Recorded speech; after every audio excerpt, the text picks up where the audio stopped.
Halo teman-teman, berjumpa lagi dengan saya, Lutfi Darmawan.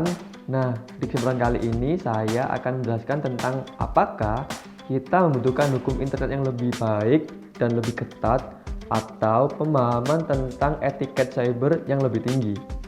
Nah, sebelum itu, beberapa waktu yang lalu sempat muncul berita yang menghebohkan di dunia maya, apalagi di sosial media. Nah, berita ini itu tentang tingkat kesopanan netizen Indonesia itu terendah di Asia Tenggara, yang dimana disurvei oleh Microsoft. Tentunya hal ini itu sangat dimaki-maki oleh netizen Indonesia. Tidak hanya itu, kita juga pernah melihat dan mendengar berita tentang tuntutan pidana maupun perdata dalam kasus pencemaran nama baik ataupun ujaran kebencian yang dimana diawali oleh komentar-komentar di sosial media oleh netizen Indonesia. Kira-kira yang dibutuhkan oleh masyarakat Indonesia itu apa? Apakah hukum internet yang lebih tegas dan jelas atau edukasi tentang berinternet yang baik? Kira-kira apa ya? Langsung kita bahas aja yuk. Sebelum itu, kita harus tahu dulu tentang pengertian cyber law itu sendiri.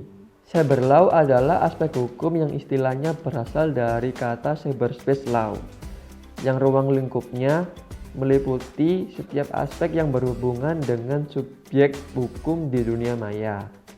Menurut Jonathan Rosner pada tahun 1997, ruang lingkup cyber law dibagi menjadi beberapa bagian, di antaranya copyright atau hak cipta, trademark atau hak merek, defamation atau pencemaran nama baik, kemudian hate speech atau penistaan, penghinaan dan fitnah, hacking dan illegal access atau penyerangan terhadap komputer lain yang biasa disebut peretasan, kemudian regulation internet research atau pengaturan sumber daya internet, kemudian privacy atau kenyamanan pribadi, duty care, kehati-hatian, criminal liability atau kejahatan menggunakan IT, kemudian procedural issues atau pembuktian, penyelidikan, dan yurisdiksi terhadap isu-isu yang ada di dunia maya.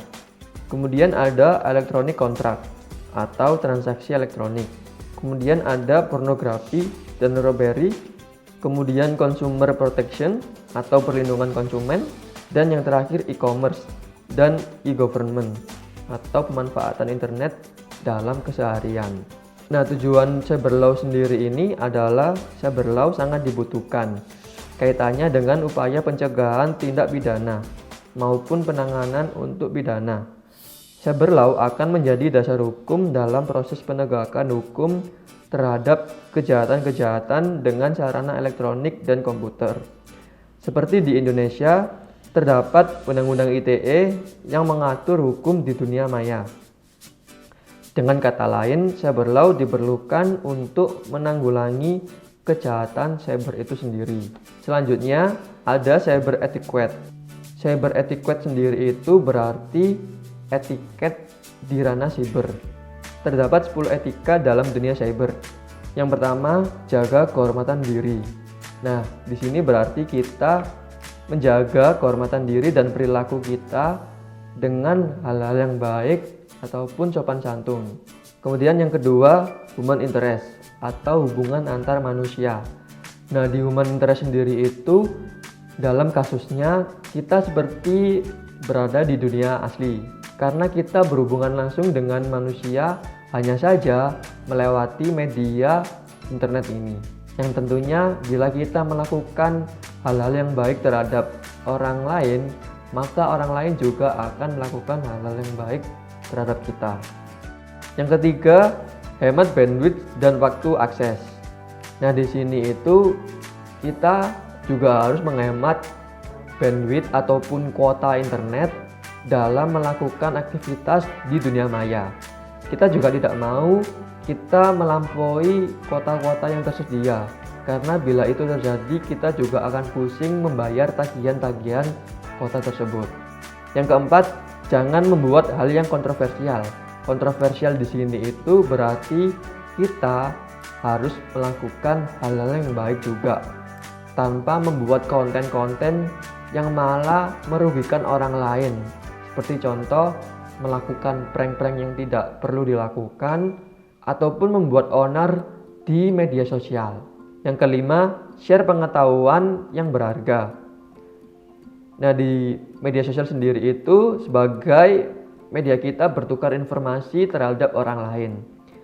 Yang awalnya kita tidak tahu pengetahuan tersebut, kita juga dapat meng-share pengetahuan kita di orang lain yang dimana bisa menjadi pembelajaran bagi kita dan juga bagi orang lain. Yang keenam, hindari informasi yang tidak sesuai dengan usia pengguna. Nah, maksud di sini itu bila kita memposisikan diri sebagai anak kecil di mana usia antara 15 tahun ke bawah, itu bila kita disuguhkan atau melihat berita-berita orang dewasa, tentunya akan menjadi salah penafsiran terhadap otak kita karena pemahamannya sendiri pun sangat berbeda. Yang ketujuh, jangan melakukan tindakan melanggar hukum seperti menyebarkan ujaran kebencian, menyebarkan berita-berita hoax, dan melakukan tindakan-tindakan kriminal yang lainnya. Yang ke-8, hormati privasi pengguna lain. Tentunya kita juga ingin privasi kita dihormati oleh orang lain. Nah, dengan begitu kita bisa mengawali diri kita untuk menghormati privasi orang lain. Seperti contoh, kita tidak boleh menyebarkan informasi pribadi terkait entah itu alamat, nomor handphone, ataupun foto-foto orang tersebut di orang lain tanpa sepengetahuan atau perizinan dari orang tersebut. Yang ke-9, jangan terlalu memanfaatkan anggota. Di media maya, kita tidak hanya berbicara tentang individual-individual. Banyak kelompok ataupun organisasi lain yang memiliki struktural anggota yang demi kepentingan kelompok tersebut. Yang terakhir, memaafkan kesalahan seseorang di dunia maya. Nah, tentunya bila ada orang yang membuat kesalahan ataupun membuat kita emosi dan orang tersebut berani untuk meminta maaf kepada kalian, jangan pernah untuk tidak memaafkannya, karena kita juga manusia terkadang luput dari kesalahan.